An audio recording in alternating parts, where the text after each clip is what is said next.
Ассалаумағалейкум достар. Ассалаумағалейкум бауырлар. Бүгін біз сіздерге адамның дене тұрқы туралы айтатын боламыз. Яғни эктоморф, эндоморф және мезоморф. Бұны сіздер білесіздер, бірақ та өздеріңіздің қандай екенін білуге ұмтыласыздар. Бірақ та бұл осындай адамның типтерін алғаш Шелдон деген ғалым зерттеген болатын. Сосын осындай тәжірибелердің арқасында, адамның жетуі арқасында осы үш типті анықтаған болатын. Сондықтан достар, сол үш тип туралы айтатын боламыз осы видеода. Кеттік. Достар, бірінші адам типі ол эктоморф. Эктоморфтар олар табиғатынан өте әлсіз болып келеді, яғни олардың сүйектері және де бұлшықеттері мүлдем дамымаған десек те болады.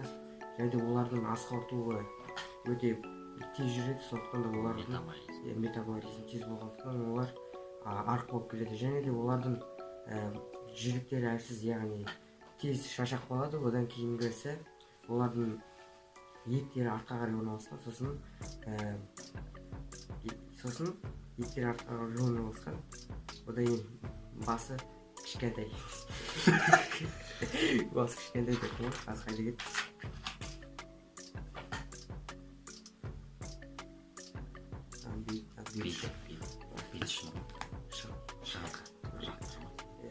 Беті шығыңқы және де еттері артқа қарай орналасқан. Бірақ та олардың қолдары және де аяқтары ұзын болғандықтан оның бойы ұзын, бірақ та салмағы мүлдем аз болады. Оларға былайша айтқан кезде олардың кеуде клеткалары кішкентай және де қарны да кішкентай болып келеді. Сондықтан да олардың дене бітімі былайша айтқанда біртүрлі көрінеді. Одан кейін оларға семіз болу қаупі мүлдем тумайды десек те болады. Себебі олардың тәбеттері мүлдем тартпағандықтан олар күніне 2-3 ағы тамақ ішіп жүре беруге болады. Одан кейін оларға табиғат берген сый бұл. Бірақ та олар өзгертуге болады, ондай эктоморфтар. Бірақ та оларға мүлдем салмақ жинау үшін оларға өте қатаң режимде тамақтану керек. Көбінесе көмірсу немесе аз мөлшерде май. Ал егер ол іске аспай жатса, көп мөлшерде май және де аз мөлшерде көмірсуды пайдаланған дұрыс. Керісінше жасаған дұрыс. Ол тамақтың құрамындағы керекті заттар. Ақуызды да пайдалану керек, бірақ та ол қатты маңызды емес. Сосын эктоморфтарда бір өте жақсы жер, ол қанша тамақ жесе де қатты вес қоспайды. Қосса, ол тек қана мышцалар қосуы мүмкін. Сондықтан эктоморфтарға жолдары болған жағынан, бірақ өте қиын болса. Бірақ та олар денесі артық болғандықтан, яғни денесіндегі териясының майлары жұқа болып келеді. Өте жұқа болады. Басқаларының ерекшелігі осында. Сонымен екінші бізде мезоморф. Мезоморфтар олар туылғаннан спортқа арналған адамдар. Себебі олар бастары үлкендеу болып келеді және қолдары жалпақ әрі мығым орналасады. Бұлшықеттер. Сосын аяқтары да өте мығым әрі жалпақ болып келеді. Сосын сүйектері өте ірі болады. Өте қатты ірі. Сөзбен айтқанда нағыз спортқа арналған адамдар. Содан соң ол адамдарға тағы да бір жақсы жерлерінің бірі, олар тамақ ішкен кезде олар метаболизм орташа оларда. Олар тек қана өзіне жақсы керекті заттарды алып алады, содан соң керек емес заттарды шығарып тастайды. Және содан соң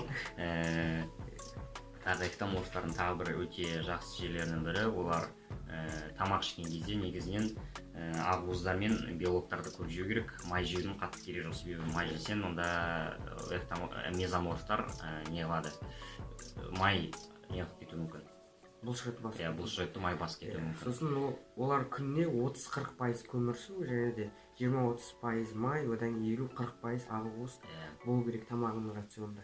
Содан соң егер сіз мезоморф болсаңыз, онда бодибилдингпен өте тұрақты түрде айналыса берсеңіз болады, қорықпай. Сосын олар мезоморфтар эктоморфтарға қарағанда салмақ жинаулары өте оңай келеді. Олар туылғаннан салмағы кәдімгідей жақсы болады, олар табиғаттан. Олар тіпті былайша айтқанда классикалық геркулестер. Классик майнсқа барсаң. Сонымен достар, келесі үшінші бізде эндоморфтар. Бұлар өте ерекше адамдар, себебі олардың салмақтары эктоморф пен мезоморфтарға қарағанда өте көп болады, және де олардың бастары үлкен, сосын үлкен қарынды, сосын қол мен аяқтары қимылсыз болған, яғни қимылсыз болғандықтан май басқан болып келеді. Май қабаты өте үлкен болады. Сосын олардың майдың көлемі иық пен жамбас бөлігінде көп жиналған болады. Сосын оларда тіпті былайша айтқанда жіңішке білекті, және де жіңішке білекті болып келеді.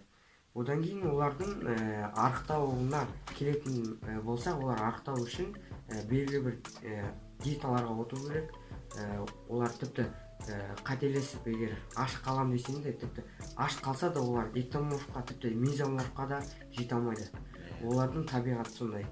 Олар қайтып өзіне жинаған энергия қорын, яғни тамақты, олар ұзақ уақыт қорытады. Метаболизм өте төмен болады оларда. Ұзақ жүреді. Ұзақ жүре береді олар. Энергияны жұтып жата береді. Сосын адам жалқау бола бастайды. Адам жалқау болады. Содан соң бұлардың, бірақ эндоморфтардың өте жақсы бір жері, олардың несі үлкен вес көтеруге несі мықты болады. Мысалы, кез келген үлкен вес көтеретін атлеттарды көретін болсақ, олардың барлығы эндоморфтар, бір сөзбен айтқанда. Және де олардың диетаға отыру керек деді ғой. Сол кезде олардың калориясы, яғни тамағы мезоморфтардан аз болу керек. Сол кезде оларда жиі орнайды, яғни олар өзінің салмағын тастауға да, және де салмағын қайттан, яғни бұлшықеттерін майдың орнына бұлшықетті орналастыруға болады. Солай өзінің жаттығуларын жасаса болады. Содан соң эндоморф, егер сіз эндоморф болсаңыз, ешқандай да сіз мен спортқа арналмаған, мен өте нашар, генетикам өте нашар деп ойлаудың қажеті жоқ. Олай ойламай ақ қойыңыз, себебі сіз үлкен вестерді өте жақсы көтересіз. Сондықтан қорықпай спортқа бара берсеңіз болады кез келген жерде. Егер сіз өзіңіздің денеңізді дұрыс пайдалансаңыз, тамақты жеуді, онда сіз кез келген спорттан таба аласыздар. Кез келген спорттан дегенде ауыр вес көтеретін спорттан өте жақсы жетістіктерге жете аласыздар. Бірақ та сіз енді эктоморф болсаңыз, эндоморф болсаңыз, мезоморф болсаңыз, онда дұрыстап тұрып жасасаңыз, жаттығулар, онда барлық кез келген жетістіктерге жете аласыздар. Ең басты уайымдамаңыздар. Мысал алатын болсақ, мысалы Давид Лайт, таза эктоморф. Значит, суретін көресіздер, трансформациясын қараңыздар. Таза эктоморф осындай адамнан осындай адамға өзгерген. Сондықтан эктоморфтардың ең жақсы жері ол сухой болады, денесі қанша мышцы бұлшықеттер қосса да, ол таза сухой деп болады денесі. Тағы да бір мысалға алатын болсақ, Джефф Сейд бізде мезоморф. Қазір денесін көріп отырған шығарсыздар. Сонымен қатар тағы Стив Кук та мезоморф. Сосын достар, былайша айтқан кезде эктоморф, эндоморф, мезоморфтар олар адамның негізгі таза түрі болады, бірақ та қазіргі кезде адамдар аралас болып келеді. Мысалға біреу арық болуы мүмкін, бірақ бойы кішкентай, ал біреу таза эктоморф болуы мүмкін.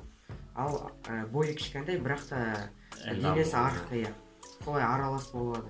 Ол сіздің өзіңізге байланысты, яғни сіздің ата-анаңызға генетика, өз типіңізге байланысты, яғни өзіңізді қалай қай жаққа өзгертсеңіз, сонда сол жақта боласыз. Мысалы алатын болсақ, негізінде ата-анаңыз, мысалы әкеңіздің бойы өте ұзын болса, ал анаңыз сіздің мезоморф не болмаса эндоморфпен аралас болсаң, сіз сол арасында боласыз. Мысалы өте қалай айтады, бойыңыз ұзын, бірақ сіз жақсы мышцы қоса алатын да болуыңыз мүмкін. Бұл тұқымнан келеді. Тұқымнан келеді. Қазақтың тұқымы батырлар. Достар, біз ең соңында, видеоның соңында өте қызықты бір тест өткізейін деп жатырмыз. Бұл тест қандай екенімізді білуге болады. Бұл психологиямыз, видеоға байланысты. Өзіңіздің дене бітіміңіздің қандай екенін білуге болады. Қандай эктоморф, мезоморф, соны көресіз. Бірінші сұрақ, сенің тәбетің қалай? Жазып ал. Айтпақшы достар, қалам және де дәптер алып жазып отырыңыздар. Қалам және дәптер. Біз қазір сіздерге сұрақ қоятын боламыз. Ол сұрақтарда 3 жауаптан болады. Содан соң мысалы қасына айтамыз, эндоморф, мезоморф, эктоморф деп. Сол кезде соны жазып аласыңдар. Эктоморф болса эктоморф, егер мезоморф болса мезоморф деп. Онда бірінші сұраққа кезек берейік. Қайттан қайталап өтсек, сенің тәбетің қандай? Егер сенің тәбетің жақсы болса, яғни тамақтану, онда сен эндоморфсың. Ал егер орташа болса, онда мезоморфсың. Ал егер нашар, яғни сен тәбетің мүлдем тартпай, күнде 2-3 рет қана тамақтансаң, онда сен таза эктоморф боласың. Сонымен осы айтқандарыңыз жазамыздар сізге. Эктоморф, мезоморф, эндоморф. Қайсысы екеніңізді? Сосын екінші сұрақ. Сосын екінші сұрақ. Шыдамдылығыңыз? Екінші сұрақ. Сонымен шыдамдылығыңыз қандай сіздің? Егер шыдамдылығыңыз өте жақсы, ұзаққа шыдай алатын болсаңыз, онда эндоморф деп жазыласыз.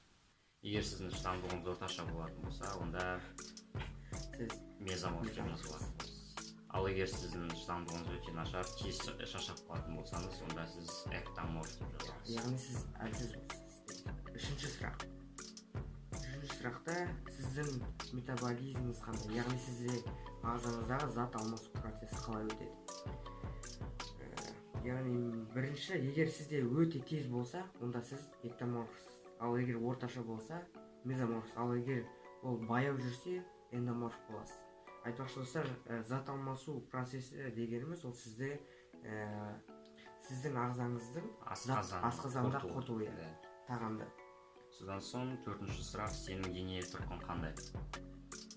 Егер арық болсаң эктоморф, егер семіз болсаң эндоморф, ал егер орташа болса, онда мезоморф. Сосын бесінші сұрақ, сіздің бойыңыз қандай? Яғни бойыңыздың өлшемі. Егер сіз 1,8 немесе 2 метр арасында болса, онда сіз эктоморфсыз. Ал егер бойыңыз 1,7 және 1,8 метр болса, яғни 1 метр 70 сантиметр және 1 метр 80 сантиметр болса, онда сіз мезоморфсыз. Ал егер эндоморф болсаңыз, онда 1,65 және 1,75 метрдің арасында. Және енді ең соңында бүкіл дәптерге жазғандарыңызды қараңыз. Сол жерде қайсысы мысалы көп жазылған санаңыз. Мысалы 3 мезоморф жазылып тұрса, демек сіз мезоморфсыз. Ал егер сіз теңбе-тең болып қалсаңыз, онда екеуін біреу... Жоқ, теңбе-тең болмайды. Бесеу екен ғой? Содан соң комментарийға жазуды ұмытып кетпеңіз. Комментарийға жазыңыз. Айтпақшы достар, біз бірінші рет осы каналда тест өткізіп отырмыз. Соны қорытындысын көрмекшіміз.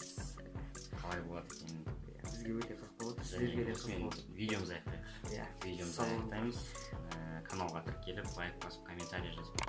Егер біздің каналға бірінші рет келіп отырсаңыз, онда біздің каналға міндетті түрде тіркеліңіздер. Сонда жаңа су жаңа видеоларды көре алатын боласыздар, достар. Ары қарай жұмыс істеуді тоқтатпаймыз. Сау болыңыздар.